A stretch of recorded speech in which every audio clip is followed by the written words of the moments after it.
DC residents pay federal taxes, follow citizenship laws, and have a delegate in the House of Representatives, but no vote in Congress. What's up with that? Even states with smaller populations like Vermont and Wyoming have a seat at the table. What would it take for DC to become the 51st state? This is what I wish you knew about DC statehood.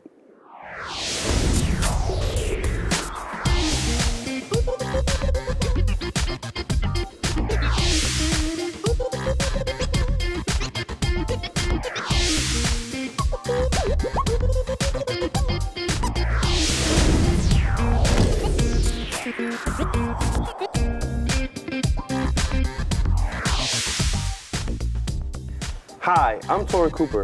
Welcome to I Wish You Knew. The push for DC statehood has gone on for decades.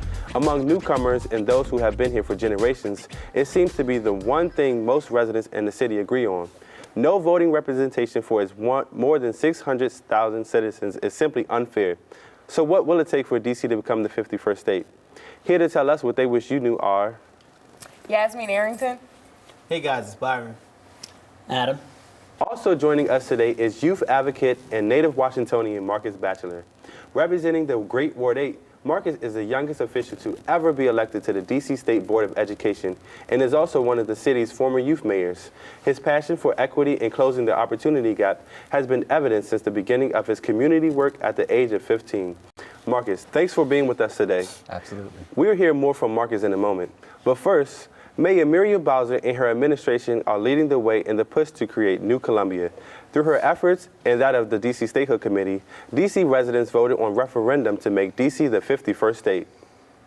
80% of Washingtonians voted for statehood for Washington, D.C. Their votes confirmed what we always knew, that Washingtonians are tired of being treated like second-class citizens. We are perfectly willing to pay our fair share of taxes, and in some cases, more than our fair share of taxes. More than 22 states and more per capita than most. Yet, we don't have a vote in the House of Representatives, and our senators do not have a vote in the United States Senate. What we are arguing for and have argued for is full equality with every other American. We're not asking for any more, but we are asking for our fair share. So why hasn't Congress welcomed DC as a 51st state? And what is the path to making that happen? Panel, this is a very interesting topic because we all live, we work, and we hang out in DC. Why do you think Congress hasn't, passed the bill to say we are the 51st state? Mr. Batchelor? Well, I'll say some of it is politics. I think that some of our opposition in Congress knows that if we were to get 2 senators and a voting member of the House of Representatives, that for the most part, it'll be reliably Democratic, which is not a selling point for some of our friends on the Hill. But a lot of it is that our nation hasn't prioritized the issue. I like to tell people when I talk about DC statehood is that it's one of the civil rights issues of our era. Right. We're the only country, the only democratic country in the world that denies the residents of its capital city a voting member in the national legislature. And that's something that's got to be changed. I mean, countries around the world have modeled their governments exactly like the United States government, but they've all changed that clause in the Constitution that says that members of their country, citizens of their country who live in their national capital can't vote. And we need to do that too. It's an issue of basic democracy and basic fairness, really. So getting there, what would it take for Congress to say, hey, DC, we accept you now. Yeah. What would it look like to get there? Yeah, it's actually not as complicated as many folks would think it is. It's really a majority vote in both houses of Congress and a signature by the president. We haven't been able to get there in the decades that we've been fighting for DC statehood, but I think we're in a good place now because I think residents are becoming more energized around the issue than they've been in years, and hopefully that pays dividends in the years to come. So Yasmin and Byron, you guys are DC residents. Right. So what would it mean for DC to become a official state for you guys? Well, I mean, politically, we would have representation in the Senate, as we've mentioned. But to be honest, I don't know if I know exactly what that would mean for DC otherwise. Okay. And you know, as the District of Columbia, there are programs, there are opportunities for if people need help paying bills, Yes. they can go and get assistance, right, from the government. I mean, you know, from DC. But if we become a state, will we still have these opportunities, these programs? Right. I don't know. What about you, Byron? For me, it would mean a lot for the people of DC, especially as far as like benefits go. They'll be able to get a lot more, and like Marcus said, a lot more representation. But you know, when I went to college, I learned that because I'm from DC, I get in-state tuition in any state. That's cool. You can't get that anywhere else. If you're from a state, you get either that state tuition or you know. But I mean, I feel like 51 states might sound a little odd, but how about DC, the more represented city? You know what I'm saying? That's a good point. Like, so Adam, for someone who isn't from DC and you go to school in Maryland, correct? Correct. So were you aware that DC wasn't a state and we had to have this like generational battle to get statehood? Sure. So I'm aware that it's not a state. However, you know, up until recently, I didn't know that there was this big push for it to become a state. You know, like Byron mentioned, 51 states. You know, that's the major counter argument that I see. All right, you know, 102 senators, like, Right. you know, it's odd number. yeah, it's I don't know. Do you think they'll rearrange the flag to it's 51 stars on there? Yeah, I mean, just kind of throw one right in the middle. Yeah, I mean, that's the big counter argument that I see. You know, obviously with a Republican-controlled, you know, House and Senate, I feel like it's going to be hard, at least in the next 2 years, to get this passed. Especially as Marcus said, if that, you know, a majority of people think that, you know, the DC representatives would be Democratic. Cool. Well, hold that thought. We have to take a quick break. This is getting good, but we have to take a break. But first, it's trivia time. Which U.S. territory was the first to become an official state? The answer in a bit. Stay with us. You don't want to miss this next.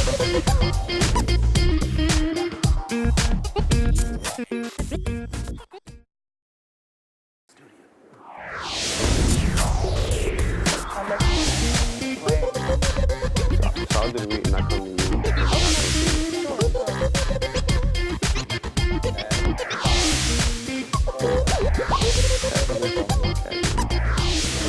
you. Welcome back to I Wish You Knew.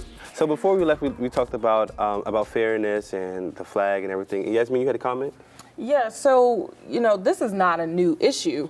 And as you all may know, we had talked about before, we have a label on our License. Yeah, on our license plate that says no taxation without representation. Exactly. So the fact of the matter is, DC residents, we pay federal taxes, we pay DC taxes. And so, you know, ultimately, whether or not they want to stick an extra additional star on the flag is less of my concern, and I think more so just the importance of we're paying money. Let us have our voice. Let us have our representation. I mean. And speaking of voice, in this past election, 86% of DC voters voted in favor for statehood. You know, so we're practically screaming for, accept us, let us be, give us our just due. You know, so why do you think they're so passionate about just, you know, becoming the 51st state? Prince? I feel like it goes back to technology. A lot of people know more now. So I feel like a lot of people actually did the research and found out, you know, about the benefits of becoming a state. So now with that, you know, the voting and with different platforms to get your voice heard, they're like, yo, all of these are good things. Let's rally around it and do something. But I don't feel like enough people are behind it to push it, you know, because there's strength in numbers. We've seen that throughout history. So, I mean, I feel like we just need the right amount of people to get it pushed through. Do you think the city's growing population is pushing the efforts forward to becoming the 51st state? Does that have anything to do with that? Well, no, I mean, the population is rising. As you said in the intro, you know, the population of DC, you know, exceeds 2 states, Vermont and Wyoming. However, you know, I'm just afraid that it's not a big enough priority for some people you know, in Congress, especially those that don't really have a connection to DC. Or don't live here. Exactly. Yeah, and if you're working here and you live here, you go to school here, you hang out here, and you're spending your money here, you say, hey, this isn't fair. You know, all these other states, you know, have all these rights and stuff like that. But when you come to DC, it's kind of like, now I've moved from California, I moved from Colorado, I moved from Texas, and now I want the same kind of benefits when I've come here. So, and Mr. Markus, I want to ask you about Delegate Eleanor Holmes Norton. Yes. Are you familiar with her efforts to push statehood? Yeah, Congresswoman Norton has been working really hard since she joined Congress in 1991 on this effort, and what she's done is always worked diligently to make sure that we have a bill, at least in the House of Representatives, but most recently in the Senate, to grant statehood to the District of Columbia. Now, like I said, it's not that difficult for that to happen. It's a majority in the House, a majority in the Senate, and a signature by the President. The unfortunate part is that our bills never make it out of committee, no matter who's in the majority. And the problem is that we need to put more pressure on Congress, who work for us. I mean, the Constitution says that Congress has authority over the District of Columbia, so they work on our behalf, even though we don't get to elect them. So we need to put more pressure on them to move the bills that Congresswoman Norton introduces. But couldn't someone make a valid argument to say that D.C. was never meant to be a state? We set aside this federal territory because this is where we want to operate things, and this is not a state. Can people make a valid argument out of that? I feel like because DC is such a melting pot, literally, like the different quadrants, you go from different cultures to different, you go from different places. I feel like it shouldn't be looked upon as just some traditional state, because it's not. It's a totally different type of thing, and I feel like we should still be represented, properly, but without just the fancy titles. I think people are getting like way down with those. Like, I want to be a state, I want to be this. It's like you want to focus on the benefits rather than all of this other kind of things that come with it. Is that possible to do even though it's not a state? I mean, I don't know the politics of it because I'm not a politician, but I mean, I would hope, I don't think it's as easy as writing something up, but, give us some type of benefits that other states get, but, Well, can still someone get the same say, respect. if you want statehood, just move to a regular state? Don't live I mean, here. Someone could say that, but you could say, you could make the same argument for them. Like, if you're proud to be from California, I'm not going to tell you to move to D.C. If you're proud from where you're from, then. Exactly. You have a job and family. You can't just move to another state, Exactly, because you want statehood. I mean, I don't think that really, I don't think a lot of people in D.C. have that in mind. Right. But that's the struggle we face, though, living in D.C. as D.C. residents. Yeah, and like there's almost 700,000 of us here in the District of Columbia, right? And I think the conversation that we're doing a better job of having around the country is that D.C. is real, right? Mm-hmm. People live here, people work here, people raise their kids here. They go out and party here. They, make a living and raise a family, and we're regular citizens just like everyone else. The only difference is we don't get the benefits of citizenship that everybody else does. And even to the comments about the star on the flag, right? Yeah. The good thing is the United States military has already commissioned a flag with 51 stars just in case, and it doesn't look that different than the one we currently have. But if we call ourselves American citizens, and I look at the American flag, well, where's my star, right? I like that. And it was actually a good campaign started a few years ago by our shadow delegation called "Where's My Star," and it really started a conversation about equal representation around the country. And I think in a period in our country where more and more people are fighting for equality and the rights that they thought that they should be given by birth or by citizenship in the country, I think we have more of a platform to stand on. So, thank you all. We have to take another break, but we'll be right back. More on Statehood with our guest, Mr. Markus Batchelor, after the break.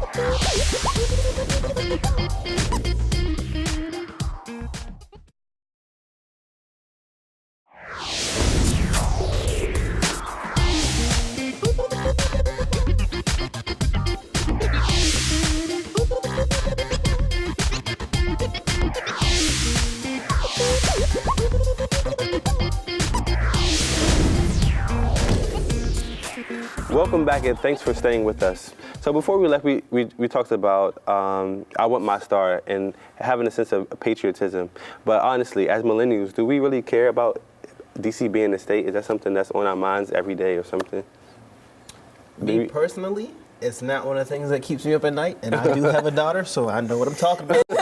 I don't think, to me personally, I'm proud to be from DC, but it being a state, to me, it doesn't affect me personally. I don't know how everybody else feels because every situation is different, but I mean, if people were fighting for it, I'll definitely be behind it, but it's not one of those big, just revolving door issues to me. Mm-hmm. Well, I think essentially we don't see like on an everyday basis how statehood affects us or doesn't affect us. So if we saw the changes happen on paper, then we'll begin to see like everyday changes and say, well, maybe I wasn't so much for statehood. I didn't bargain for all of this, but is this? Where do I stand? I mean, granted, no, it's not something I think about on a regular basis, but I think it's important. And as we can see the manifestation of what, voting and voting districts and, popular vote versus electoral college, okay, well, we also need to pay attention to the Senate as well, and what this representation looks like. Because ultimately, for decisions across the board and bills that come out, if anything, I think it's important to have our voices heard. Right. And when I say heard, now granted, the Congresswoman can get up and she can speak. She can speak on the floor.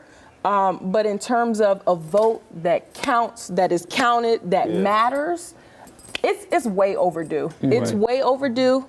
And I think that it's time to have be a state, if that's what that means. No, I'm curious. So, Marcus, if DC becomes a state tomorrow, what does that look like? What benefits do we have besides, like away from the flag argument? We have representations in the House and Senate. What else? So in addition, we have full authority over the laws we pass, right? So the unfortunate part is, the fortunate part is since the 70s, we've had an elected mayor and a city council who make local laws.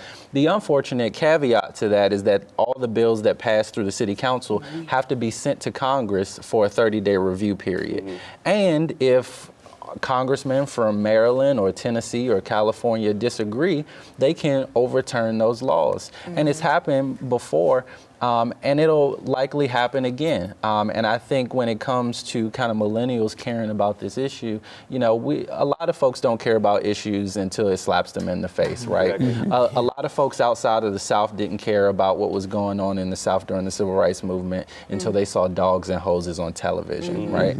And so I think, eventually there'll come a time, and hopefully not anytime soon, but I'm a little worried where this issue is going to slap us in the face. And being colonists in this country is really going to feel unfair to us, right? It looks unfair now, but it's really going to feel unfair, I think, over the next few years. And so I think more people will start to mobilize behind this issue. So, Marcus, what do you say to the people who say, why doesn't DC just become a part of Virginia or Maryland? What do you say to those folks? That Virginia and Maryland don't want us, and we don't want them. On behalf of Maryland. Right. DC. I like to be my own. But the issue's been polled before. They polled Marylanders, they polled residents of the district, and retrocession is what they call it. Folks on both sides just hate the idea. And I think, fairly so. Our city has its own identity, its own culture, and we want that to be equally represented in the country and be an equal part of the national conversation. And I think by going to Maryland or going to some other jurisdiction, I think our voice is stifled just as much as not having statehood. So speaking of identity and having our own voice, so let's switch it up a little bit. If DC becomes a state, what name would you vote for DC? And now, Marcus, I'm going to save you for last, but I want to hear from my panelists. What would you vote for a name for DC? That's a good question. So right now, isn't not going to be New Columbia? Is that what's... I think that's the proposed name. Okay. So we're looking for Name alternatives. for Names. What would you call DC if it could become a state?